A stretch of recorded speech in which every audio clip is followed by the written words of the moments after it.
Mr. Krishna, you have had a Kundalini experience. I wish you could explain what a Kundalini experience is and what its ramifications are. Before I start to describe my own experience, perhaps it would be better to give a little detail about what Kundalini means. We are not using the totality of the human brain.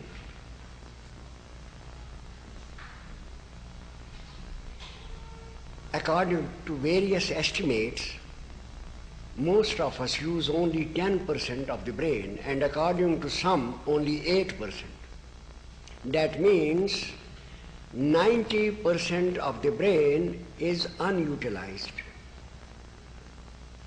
That is, there is still a large margin in the brain which could be used for other purposes, and nature has provided it for certain purposes which are not yet known to science. According to the Indian tradition, there is a region in the brain below the crown and above the palate which is called Brahmarindra, or the cavity of Brahman. This region can be activated by certain disciplines, and when activated, it can give to the individual the same vision of the universe which all great mystics of the earth have described. When it is awakened, the normal energy of the body or the blood is not able to fuel the center. It needs a more powerful and concentrated psychic fuel. This fuel comes from the reproductive system, which is transformed into a kind of radiation, and that radiation awakens and makes the center to function.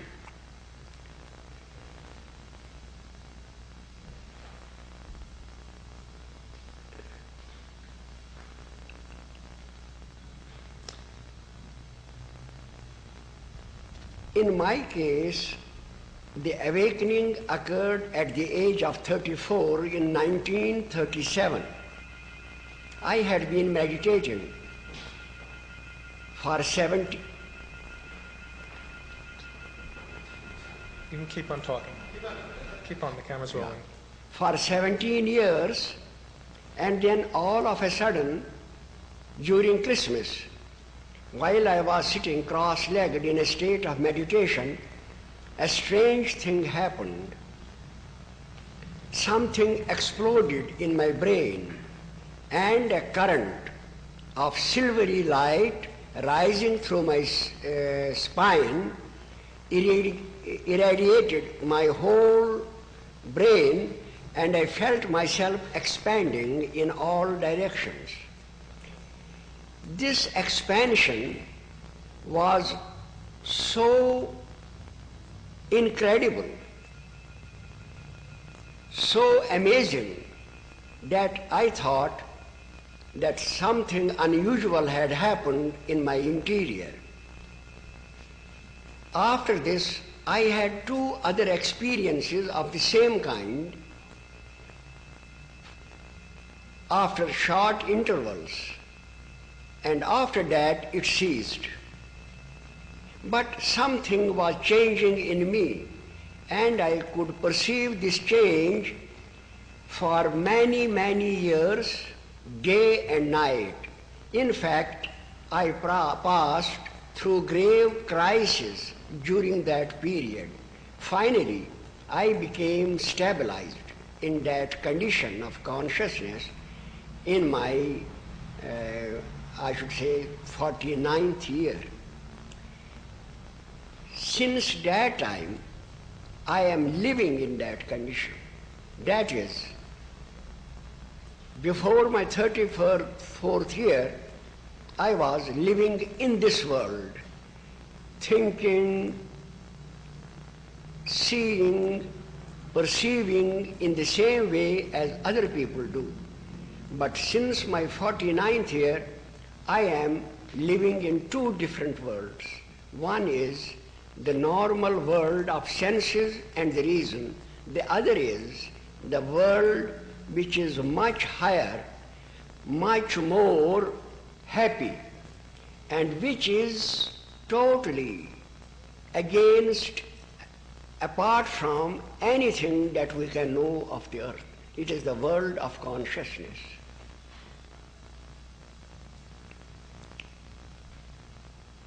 How do you see the world?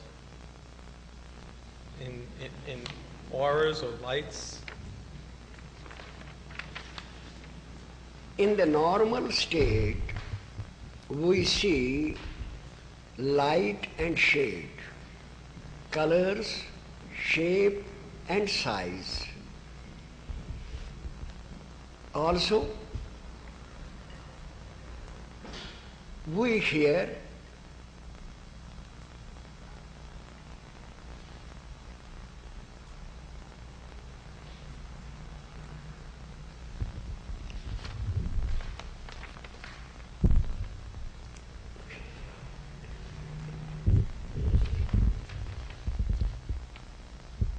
we know what all people perceive of this world. I can understand what you perceive of it. You can understand what I perceive of it. That is, this perception is uniform. Everyone has the same perception. But this other perception is different. In this perception, you do not see the world as a solid, real, objective creation. The real objective creation is consciousness. You see consciousness everywhere. You see the ocean as if it is living. You see a mountain as if it is living. You see the sky as if it is living. You see the earth as if it is living. You see life or consciousness everywhere. And this life or consciousness is not something which is dead or which is something which you can really understand. It is unfathomable, it is a wonder, and every time you see it, you perceive it, the wonder grows deeper. I am never tired of sitting in quiet and reflecting on myself. I am never tired at looking on the sky. The sky to me does not appear as it appeared before my 34th year. It is so fascinating. It is such a beautiful vision that I would like to look at it for days and months on end. In other words, in the interior, a fount of happiness, a new kingdom, I should say, is opened. This is probably what Christ meant, the kingdom of heaven is in you.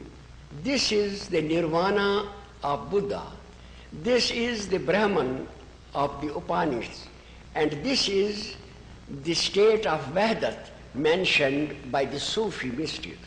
In fact, in this unitive state, what we perceive is consciousness in its majestic form, in its glorious form, and not consciousness as a point looking through the eyes or hearing through the ears, but a consciousness which has its own channels and which knows that it is the master and not the slave of the material forces, which knows that it is the creator, it is infinite, it is deathless. That is, one, instead of being a pygmy in this state, feels himself to be a king. feels himself to be the master of what he sees. It is not the ego, I should say. It is not the ego. It is the very condition of this consciousness. That is the reason why it is said that no mystic would change his state even for a kingdom. It is something so unique, so glorious, so elevating that I have no words to describe this state. What type of life must a person live to awaken their Kundalini? In order to make this clear, I would like to say that it is not Kundalini. Kundalini is the power, the mechanism. But actually, what we do is awaken to activity a certain region in the brain. This means that nature has already provided a potential in the brain which has to be awakened. This means that the brain can still organically evolve to a higher performance. This is my experience, that the human brain is still organically evolving in the direction of the great mystics, in the same direction as the great geniuses and the great mystics had. Now, for this evolution, a certain type of life is necessary. For instance, throughout our life, this evolution is resistlessly going on, and we have to cooperate with it. Where we do not cooperate with the inner evolution, we create problems for ourselves.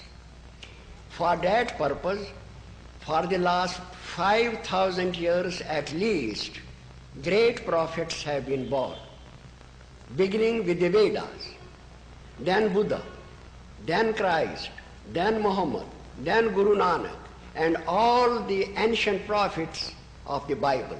They have been born time after time, and they have given some teaching to mankind, which was, in other words, a direction for how to live while the brain is evolving. The Sermon on the Mount, the Ten Commandments, the discourses of the Buddha, the Bhagavad Gita, and all those directions contained in the religious scriptures of the earth. I mean the basic tenets. They are all meant to regulate our life so as to live in harmony with the law of evolution which governs our lives. This is the secret. This is the secret of why there is religious revelation. You cannot believe that the creator of the universe, which has billions upon billions of suns, billions upon billions of earths, and which is still so vast that our puny intellect cannot even grasp its magnitude, should wish that we should praise him. That is not the case. The revelations have come to regulate the life of human beings so that they work in harmony with the law of evolution that is at work day and night in their brains. Where they depart from this law of evolution, they always bring calamities or problems upon themselves. The present period is one such occasion when we have digressed from the laws of evolution, and the result is that we are threatened in many directions. So the life to be led is just as you see in the Sermon of the Mount. A life of humility, a life of love, a life of purity, a life in which you wish for others what you wish for yourself, a life in which you are pure, you are not sophisticated, you are not over clever, you are not smart, you do not wish by your cleverness or smartness to take what belongs to the other. A life of extreme purity, and a life of simplicity, that you do not waste the resources of the earth. As you know, every animal satisfies his basic needs from the cyclic resources of the earth. Man is the only creature who is wasting the basic resources, the minerals, for his own luxury and pleasure. That is what the Sermon on the Mount is meant to teach, that humanity should live simple, beautiful, pure, compassionate lives. This is the type of life necessary for the awakening of Kundalini. And this is what all religions of the world... Every prophet, every great mystic, even every philosopher, for instance, see Socrates or Plato or Shankaracharya, you will find that this life of purity, compassion, love, service is the ideal life which mankind or which human beings have to live. Okay, there is no change in consciousness in birth or death. Could you explain that? Yeah. Here we come to metaphysics. Now it is like this. We see the sun rising in the morning and setting in the evening. Actually, is there any change in the sun? The same is true of consciousness. Consciousness is eternal. Our souls, they are eternal, immutable, omniscient, omnipresent, omnipotent. And our spark partakes of the same nature as the divine. So there can be no death for this, no change for this. The change occurs in our sheaths, mind, intellect, the senses, but not in the essence, the principle, which is consciousness. The more we use our mind, the greater our development of evolution takes place.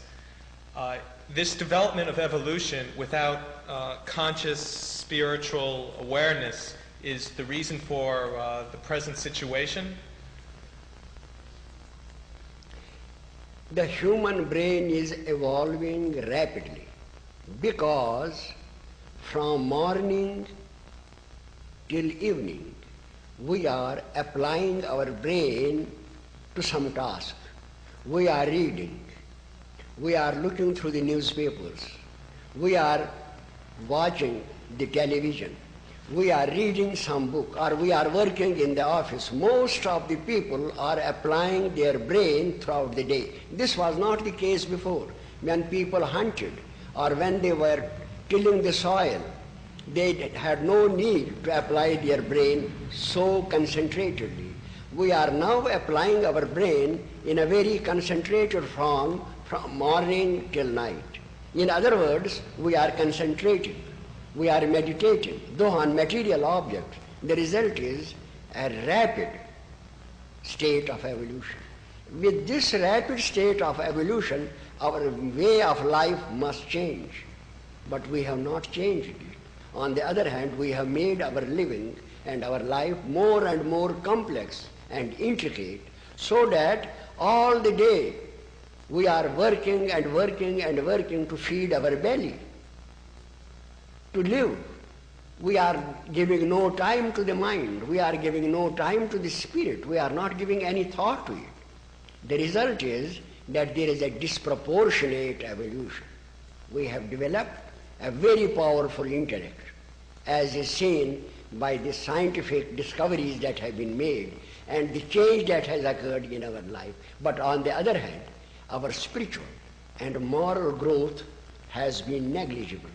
So what we have in modern times is a disproportionate human being, a giant of intellect on the one hand and a pygmy of moral or spiritual stature.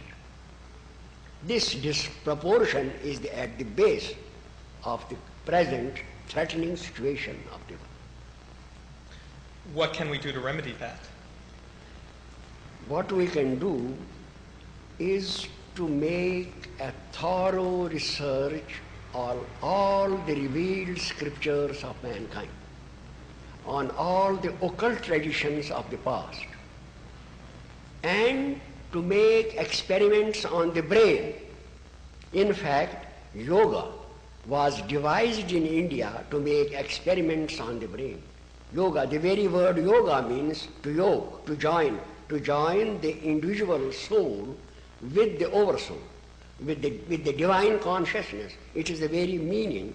And yoga was devised after an experience of civilized life extending to over 2,000 years. The methods of yoga, from the very first, there are 8 steps, and the very first 2 steps are to lead the life as prescribed in the Sermon on the Mount. A life of love, of humility, of service, of regularity, of moderation. Nothing is denied. You have not to be an anchorite, you have not to be an ascetic, but you have to live like a human being with moderation, with temperance, not to imbibe poisons as we do. So it is this type of life which has to be led. But since the race, instead of living the life that is in conformity to the evolutionary processes, is leading the very opposite life, a life of luxury, life of prodigality, of wastage of the earth's resources, of pollution, creating a pollution around the planet. So nature's forces are now creating a situation in which either calamities occur which will change the direction of human life, or by their own sensible reaction they will change it themselves. Change has to occur in any case. And the research of this force is the most urgent task of our time. It is the most urgent. I have been saying it after observing my own state for at least 30 years. For 30 years I said nothing because I wanted to confirm that my experience was real experience and not a delusion, and that it is corroborated by ancient traditions. I made a study of those traditions and I found that my experience is in conformity to the ancient tradition. After that I wrote my first book. And now in my 80th year I solemnly say that this and this alone is the answer to modern crisis. The answer is like this because for the first time you know that the brain is evolving. At present science doesn't know it. There is complete darkness about it because you cannot see this evolution of the brain by external observation. You can then see only neurons and their connections. It has to be seen from internal observation by awakening this power. When this power is awakened, then you are able to observe the internal working of the brain, and that shows you that you are still awake, evolving. What do you propose? How do we investigate this? I think any sane government, any good government should first make research on the brain, the nervous system, the ancient religious traditions, the ancient occult tradition. After all, we have to understand that religion has been always a companion of man. We have evidence that man was religious even 200,000 years ago. The first relics found in Central Africa show that even those people were performing religious ritual. So it means religion has been always a part of human life. Why? What research have we made on it? We have made research on psychic phenomena, but no research on religious traditions and religious experience. That is the reason for the present, I should say, threatening situation of it. We have made no, and were we to devote as much time and resources as we devote to other scientific experiments, even to exploration of space, I think the results would be 100-fold more precious than the results of those investigations. And there were results which prove... The results will show, I can tell you in a brief word, the results will show that the human brain is still organically evolving, that certain lifestyles, certain ways of behavior and are necessary to live in conformity to the inner changes, and that religion came in time to guide mankind on this path.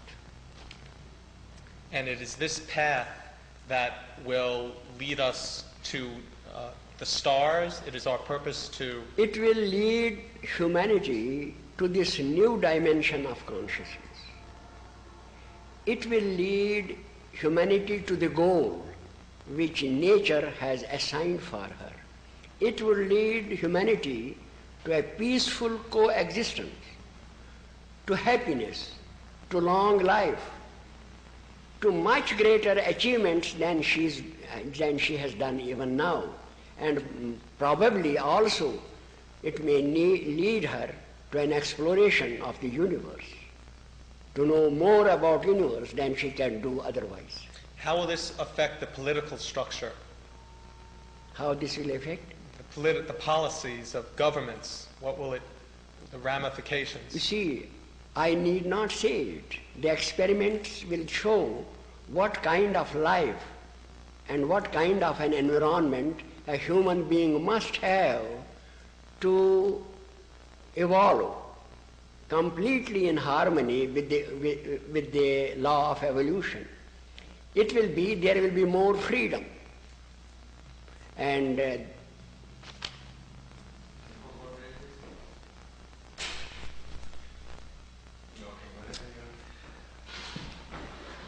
I believe that things...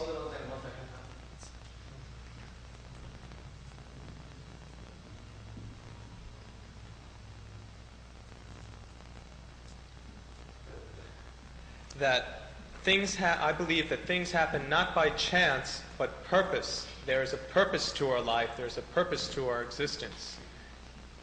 Now please tell me, can such a vast creation be purposeless?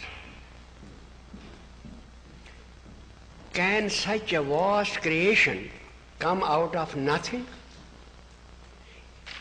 Can such a vast creation, ruled by laws, be all composed of dead insentient matter?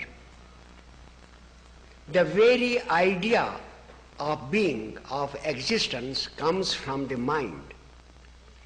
A rock or a mountain or an ocean has no idea of existence. Hence, existence comes from intelligence. The author of the universe must be intelligent. If we have an intelligent creator, it can never be that there is no purpose in all this universe. There must be a purpose. And if there is no purpose in creation, how have we come to have purpose in ourselves? We do everything with a purpose. How has this purpose come? If there is no purpose in creation, how do we act on purpose? So it means purpose, and plan is a part of consciousness. The very fact we build nuclear weapons is spiting nature's wrath. You've said that nature is very merciful, and nature will use the least amount of strength to put us back on the proper path. Can you elaborate on that, please? Unless nature were merciful, how would we be here? You see, this earth, inside the earth you have fire. It is a volcano inside, a burning inferno. And outside the earth,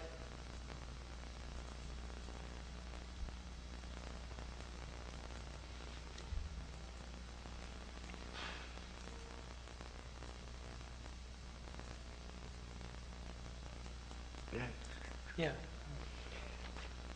Now, inside the earth, you have fire. Outside the earth, you have fire. You have cosmic rays coming, for which you have an umbrella known as Heaviside layer at 50 miles from the earth. If you didn't have this Heaviside layer, there would be total destruction of all life in a short time. We are so protected that even one single slip or error can destroy the whole of life on earth. If nature were not merciful, how could we live? The very fact that we are alive and we are able, and that all these hazards around us are controlled by other powers, it means that nature is merciful and kind.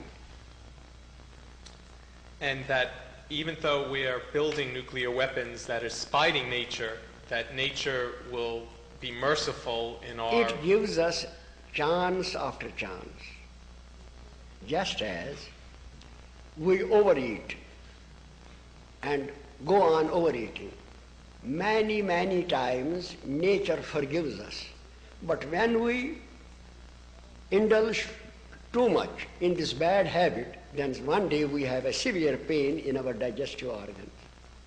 Similarly, in other things, we have great reserves in our body which help us when we depart from laws of hygiene or laws of health. So the nature is very merciful in these things. But when we overdo a thing, then naturally disaster overtakes us. So we cannot blame nature but our own selves. We have an intelligence, we have reason, we have learning, but if having everything we ignore, then of course nature has no alternative except teaching us by suffering. For instance, 16 civilizations have perished so far.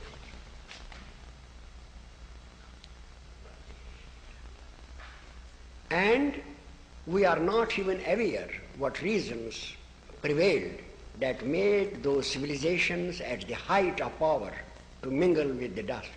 The reason is that at every stage of progress, the life of man has to change. For instance, a child grows up. He lives one kind of a life when he is infant, another kind when he is a child. His tastes, his activities change. Then he has other tastes and activities when he is an adolescent, then further when he is an adult, then when he is mature, and last of all when he is old. At every stage he has different tastes, different activities, different ways of life. The same is the case with nations and people. They have to change at every stage in their development. For instance, there were feudal systems. Before that, there were clans, tribes, or monarchy, but now we have democracy. So even the systems of our government are changing. Why? Because our brain is evolving. But when we stop living according to the laws of our evolution, we deteriorate and degenerate. This is also happening at present. So if a man wants to go into his room and hang himself, no one could stop them, and this is what we're doing by building nuclear weapons? Yeah. When we deviate from the path, we invite suffering and disaster for ourselves. There are even devices in our own brain. There are devices in consciousness which, when we digress, we invite a calamity or a disaster. What's to stop an insane leader from blowing up the earth? Yeah. Yes, for instance, we are devising nuclear weapons. There is no sense in that. War can be fought even without nuclear weapons, but we are devising these weapons to punish ourselves. So what is the hope? Where does the hope come from? What hope do we have that we won't destroy ourselves? Heaven is always merciful.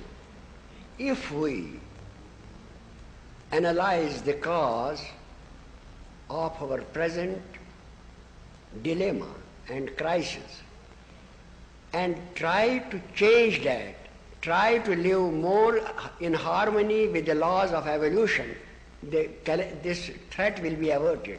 But if we continue like this, there is no chance. We must suffer.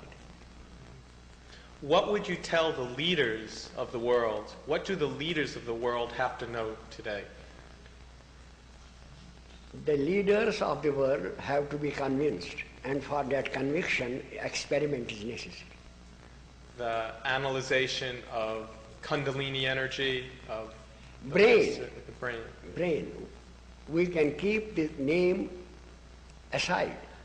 The brain, we have to show that the brain is evolving and that this evolution needs a certain kind of harmonious life. If this life is denied, then man degenerates and brings calamities upon himself. You have the Kundalini Research Foundation in Canada and Switzerland. I wonder if you can explain to the public what that is. And Yeah, what it that can means. be started anywhere, and it would be good if it is started at many places. The United States also can provide a beautiful environment for this experiment. You propose taking 100 people and For experiment, 100 people will be needed. But for running the organization, we can have any number. And these 100 people will live a life prescribed, and hopefully out of this 100, People who have a deep passion for spiritual matters and who are prepared to mold their lives in consonance with the spiritual laws would be more welcome in this organization.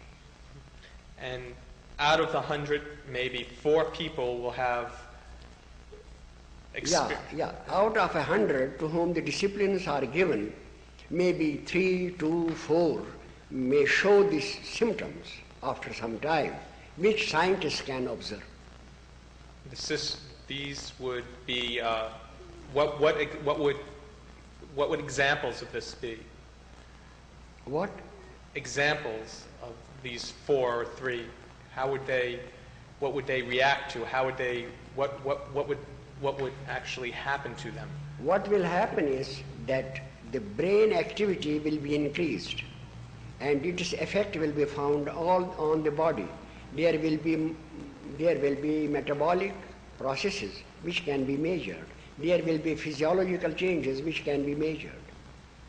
And the effect of this will be on the world? They will convince the biologists that this change of the mind, this change of the brain has physiological symptoms. On the other side, this man, I mean those in whom these processes start, may bloom into a genius, may bloom into a mystic. So there will be both sides will be confirmed that it is the evolution of the brain that creates a mystic or a genius. And these are the same mystics and genius all throughout time. So we would study the past, Yeah? and we will try to create it in the future. That is what will be done. For the first time, we will study the religious and occult literature of the world with an aim to find how the brain evolves and what methods are needed to make it more active so that the evolutionary processes become faster and some results are obtained in a short time. So in effect, this will be the spearhead of a new race of human beings to prove that all human beings have It this will be ability. a spearhead of many things. It will be a spearhead of changes in the social and political system. It will be a spearhead of, for the first time, bringing to the notice of the race that there is a potential in every human being which is the most precious asset that he has and which can transform him into a mortal, into an immortal and eternal source of happiness.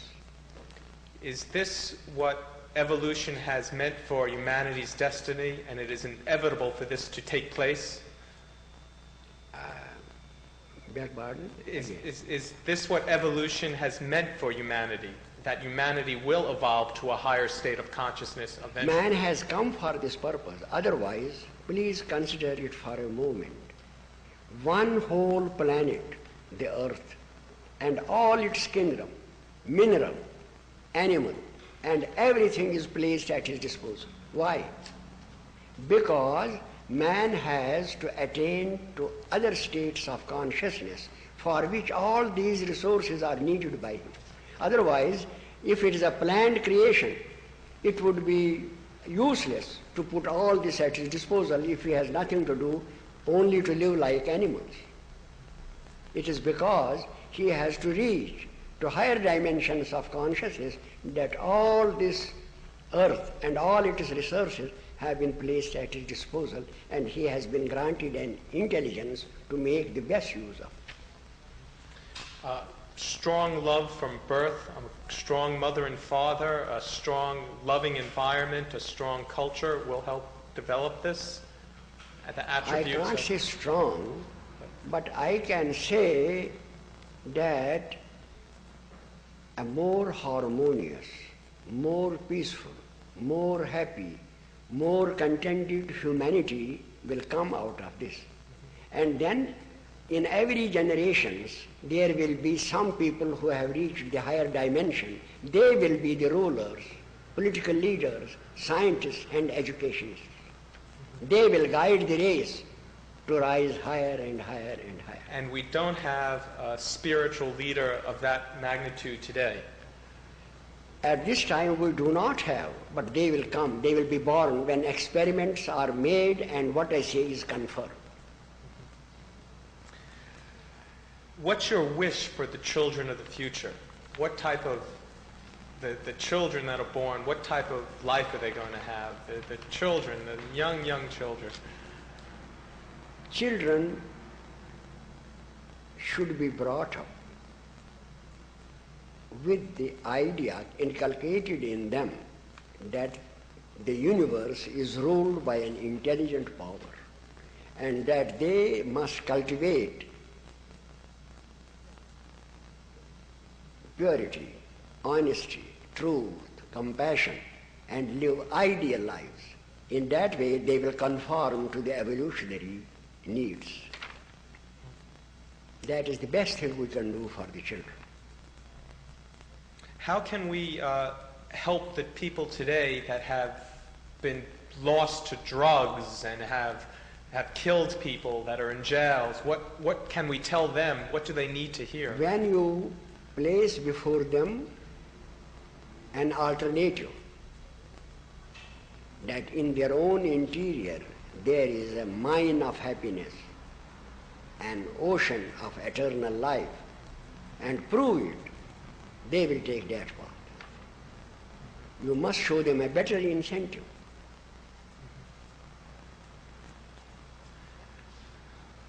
What do we need to evolve?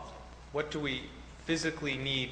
A moderate food, lifestyle, inputs. I mean, how can we affect our evolutionary process to the best possibility? We need healthy food, simple dress,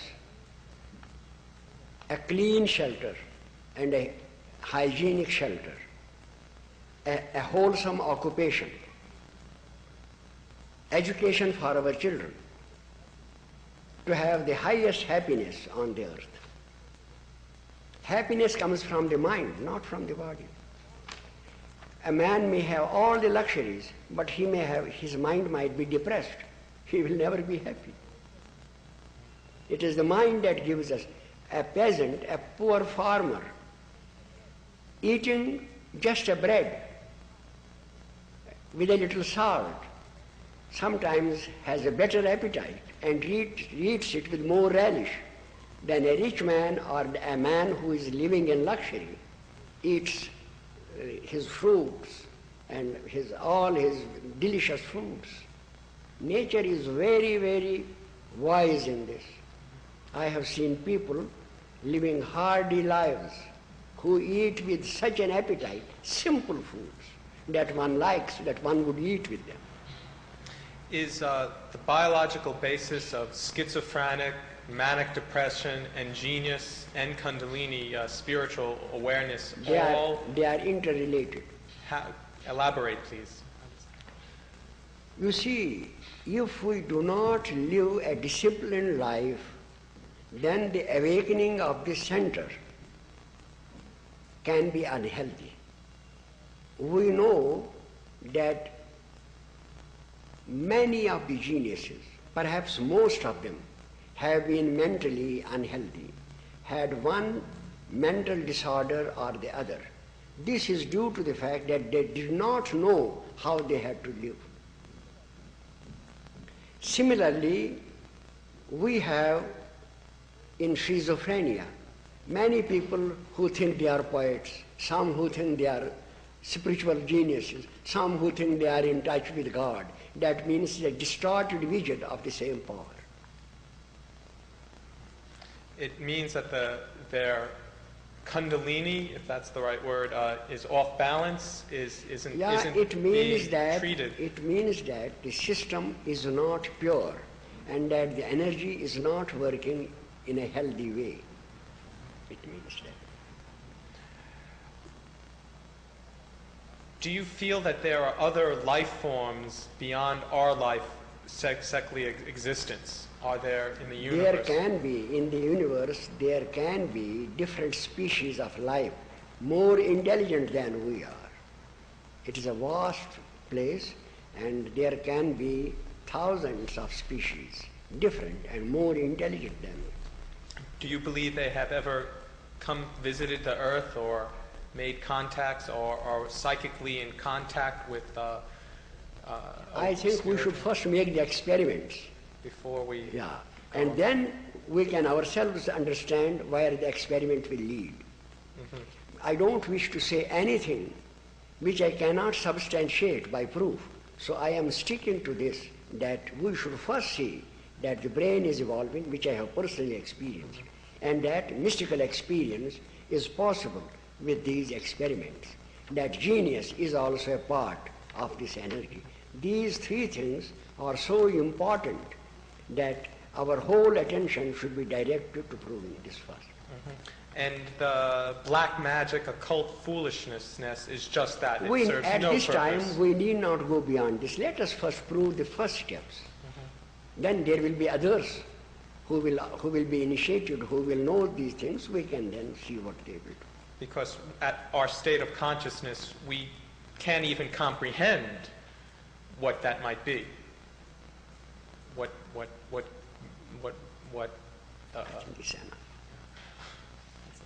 How can you please recite the last verse in the present crisis? Pardon? The last poem, the last line. You have it. It says in the time. You have it memorized. What does it say? The last. This is. The hope is never near human hearts, and blank despair is nearer the only course for those... You see, this is written to make people understand that heaven is not vindictive, that heaven is compassionate and merciful, and that if we continue to transgress, only as much suffering will be inflicted as is absolutely necessary to put us right. Therefore, we need not fear that there will be an annihilation. It is like a child. If you have a child, you will never like to harm the child, but you give him a blow on the face to cure him of bad habits. That is what nature will do. Thank you very, very much.